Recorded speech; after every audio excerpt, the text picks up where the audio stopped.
What's up, guys? It's the Carp here, back again with another episode of the AC Milan career mode, and we're starting this one off with an away game against Roma in the Cup.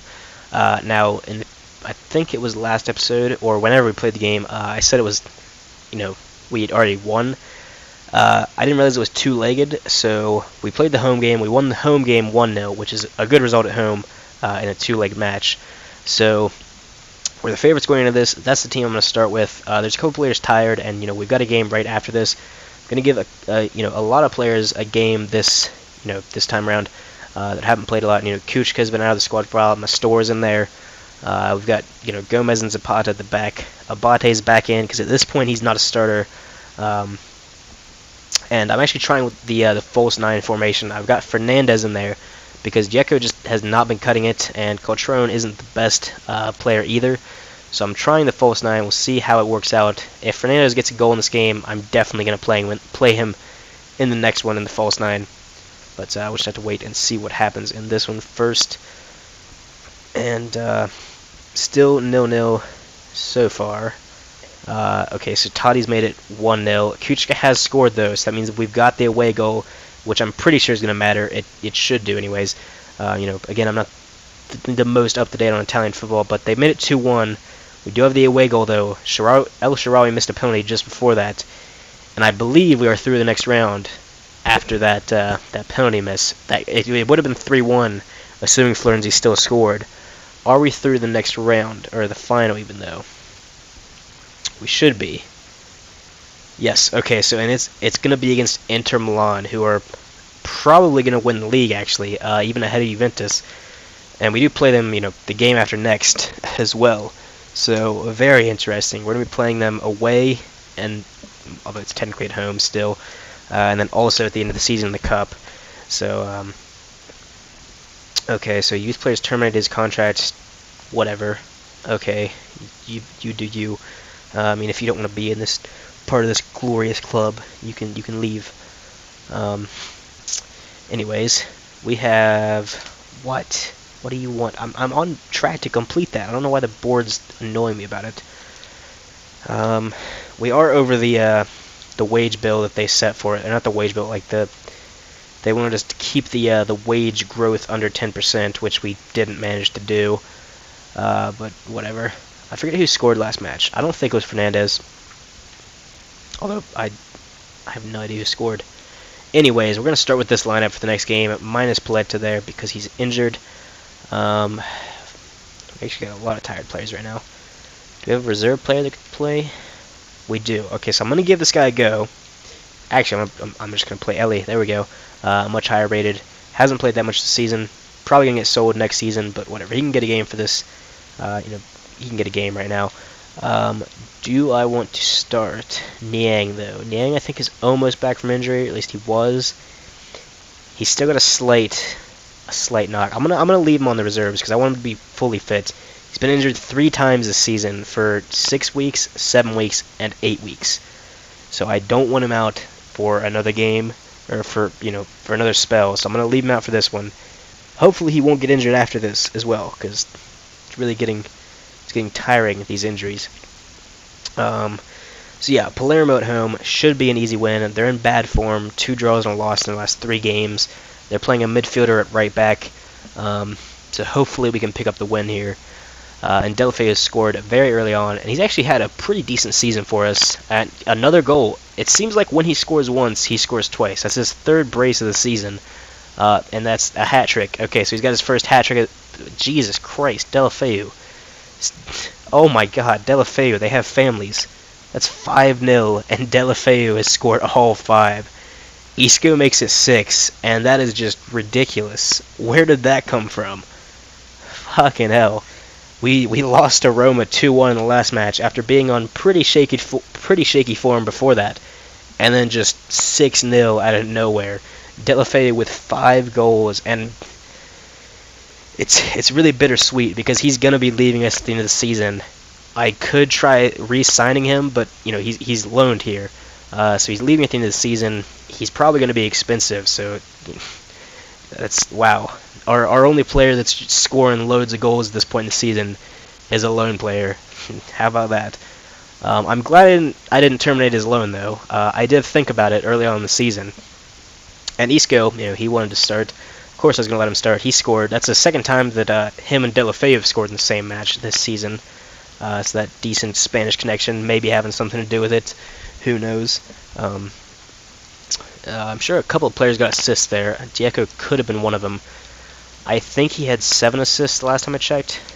He now has 8, so he might have gotten an assist that game. He still hasn't scored though, and it's kind of frustrating. But whatever. He's got the diagonal up arrow, and Kaká's a little bit tired, so he is going to go out for this game. Fernandez is also a little bit tired. I'm going to do something bold here, and I'm going to switch formations to a 4-3-3 holding, and we're going to start with our youth player. We're going to put Barrios in there. It's crazy, it's against Inter Milan, but I think it could work. Barrios, he's up another rating since the last time he played. Munoz still in there, right back. Zapata's going to go back in. Plata's still injured. Niang would go back in the lineup, but at this point, Deulofeu, 5 goals. You can't drop a man after 5 goals. So he's going to go in there for Cornet, and that's the bench that we're going to go with as well. So yeah, I'm hopeful for this game. If Deulofeu can score half the amount of goals he scored last match, we'll be set. Half being 2 or 3, whichever. You can't really score 2.5 goals, but if we scored 2 goals, we would probably win the game. Based on how much we usually concede per game, we'll probably concede this match. It is against Inter Milan away, so it's very difficult. If we win this, there is the slightest of chance that we could still win the title. If we lose this, it's over. 100% done and dusted. So this is a very important game. They've drawn 1 of their last 3, winning the other 2. So hopefully we can give them a loss on that record. But they have scored very early on. Perisic, although he is off injured, and Perisic, one of the best players in the league this season. Icardi making it 2-0 though, and it's just not looking great at this point. We're probably going to lose the match. It is technically speaking an away game. In FIFA this is considered an away game, which is why they're 2-0 up, 3-0 up. Jesus. Well, we just won 6-0, and now we've lost 3-0. Fucking hell. So yeah, we're not winning the league. We're 1 point off of second, but they have 3 games in hand on us. Oh my. Well, that complicates things a bit. Makes things a little bit more difficult. You could put that down to Barrios starting, but one player is not going to cause us to lose by 3 goals. That's just the team not performing well enough. Deulofeu couldn't follow up his 5-goal performance with even a goal. Just all around, that was just a shocking performance against a team that we really don't, we shouldn't be losing that much against. They're probably I said Juventus away was the toughest game this season, but realistically, Inter Milan are ahead of Juventus right now. But yeah, it's still just losing to your city rivals isn't the best. So yeah, we're hopefully we'll bounce back from that in this match. Juventus have won both of their games in hand, I believe, and it looks like we're set to finish 3rd place, which if you'd offered me 3rd place at the beginning of the season, I would have taken it, but halfway through the season, we were really, gunning for that 2nd or 1st place position. And I'm going to change the team back around. Kaká's going to get back into things now that he's more, now that he's got his fitness back, at least hopefully he does. Barrios is going to go out. He's got the down arrow now, which is unfortunate. Munoz, though, still got that straight up arrow. Same as Deulofeu, who's going to keep his spot. Niang is going to go in for Diego, though, who still has not scored a goal for us. And Zapata is going to go out because he's out of form. I think I'm going to give Ellie another go at center back. Everyone else is going to stay the same, except we don't need Cotrone on the bench because we've got Diego. So I'm going to put Mastor on there. And that's the lineup that I'm going to go with for this next game. At this point in the season, I'm just hoping to reach all of our objectives. Early, about 15 games in, I was hopeful of winning the league, but at this point, we can't win the league, but we can still reach all of our objectives, -1, because I'll just go show you right now. This one of keeping the wages under 10%, or the growth under 10%, is not happening. We're at 17% now, it's not going to go any lower. So we're not going to meet that objective. We made it to the final, so we've already broken that goal. They want us to finish in the Champions League places. We're probably going to do that. We're currently set to do it anyways. We've already met our most important goal set by the board, in their eyes, that brand exposure. This one we're fairly close to completing as well. I'll quickly check that. They've already went up 10 ratings, I believe. Munoz is right here, actually.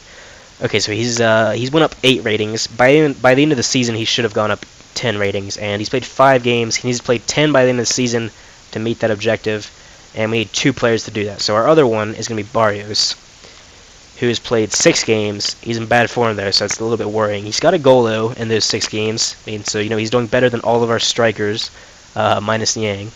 He's went up 9 ratings though, so he'll definitely go up to 10 by the end of the season.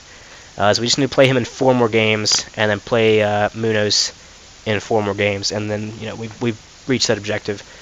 So overall, it's probably going to be a successful season. It just seems kind of disappointing, given that we were so close to that first place position, and we were even in first place at several points early on in the season. But whatever. Empoli now, we are playing. They've lost 2 out of their last 3 games, although those were against Napoli and Roma. We scored in the 2nd minute though, courtesy of Suso. He's had a pretty decent season. He's quietly had a really good season actually. But Niang, we put him in there for Dieko, and he's immediately scored back from injury. I love Niang. He's our only consistent striker that we've had so far, and Isco's made it 3-0. They pulled it back to 3-1 though, and this has been a pretty crazy game so far. It's 4-1 now, so 5 goals total. A really good match overall, winning by 3 goals. Niang with 2 of those. So that's really good to see one of our strikers actually performing. And as long if Niang doesn't get injured for the rest of the season, we could possibly finish 2nd. It's going to be difficult, but it is possible. But if Niang gets injured again, we have to rely on Dieko. We're probably going to drop a few more points this season. But that's what the table looks like at 33 games played. It's really tight up there. All the way down to 4th place, and then after that it kind of drops off a bit. But yeah, that's gonna be the end of this episode. So leave a like if you enjoyed it, subscribe to the channel, and I will see you guys next time.